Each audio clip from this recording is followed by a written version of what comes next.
I'm Richard Clarke. I record these talks every day as a way to deepen my inquiry. Listen each day and deepen your own practice. Welcome. I'm reviewing and commenting on the book Talks with Sri Ramana Maharshi. Today is from Talk 445.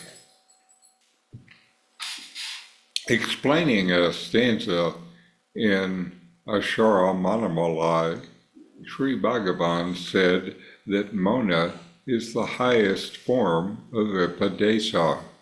It signifies silence as master, disciple, and practicer. Three sannyasins who were visiting Sri Bhagavan began a discussion. Questioner: if one remain quiet, how is action to go on? Where is the place for karma yoga? Maharshi: let us first understand what karma is, whose karma it is, and who is the doer. Analyzing them and inquiring into their truth, one is perforce obliged to remain as the self in peace. Nevertheless, the actions will go on. Questioner: how will the actions go on if I do not act? Maharshi: who asks this question? Is it the self or another? Is the self concerned with actions? Questioner: no, not the self. It is another, different from the self. Maharshi: so it is plain that the self is not concerned with actions, and the question does not arise. Questioner: I agree. In this dialogue, three visiting sannyasins engage in a discussion with Sri Ramana Maharshi about the nature of action and silence.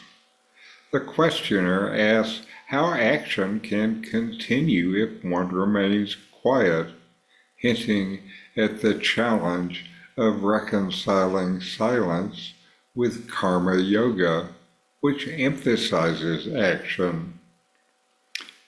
Ramana begins by addressing the fundamentals of karma. He asks the questioner to understand what karma is, whose karma it is, and who the doer is. This approach directs the focus to self-inquiry, encouraging the questioner to look deeper into the nature of actions and the self. The Maharshi's method is to lead the questioner to a realization, rather than providing direct answers. When Ramana asks, whose karma is it and who is the doer, he is pointing towards the understanding that the true self is not the one performing actions. The self knows the action, but action and its results do not touch it. This inquiry into the nature of the doer reveals that actions are tied to the ego, not the self. The ego acts. The self is untouched. By investigation and discrimination, you are naturally led to rest in the self, which is peace itself. In this state of being, actions continue without the sense of personal doership. The questioner then asks, how will actions go on if I do not act? Ramana Maharshi responds with another question. Who asks this question? Is it the self or another? Ramana guides the questioner back into the inquiry. This critical point underscores the distinction between the self and the ego. The self, being pure consciousness, is not concerned with actions. It is the ego that identifies with the doer and the actions. When the questioner acknowledges that the self is not concerned with actions, Ramana Maharshi affirms that the questions of how actions will continue does not arise from the self. Actions, says Ramana, will continue as they're meant to, driven by the natural flow of life.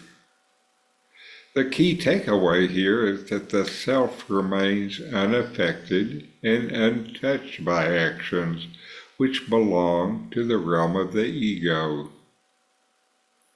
By guiding the questioner through this process of self-inquiry, Ramana Maharshi reveals that silence, or mona, is not about inaction, but about recognizing the true nature of the self.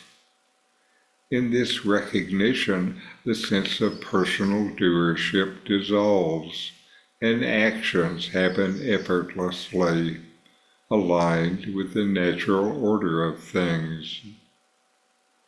This dialogue emphasizes the profound teaching that self-inquiry leads to the realization of the self, which is always at peace.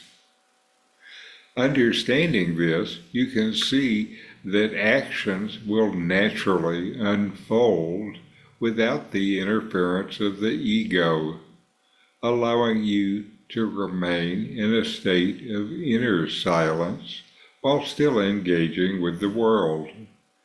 This is why Ramana instructed those who came to him to just let it all unfold as it will.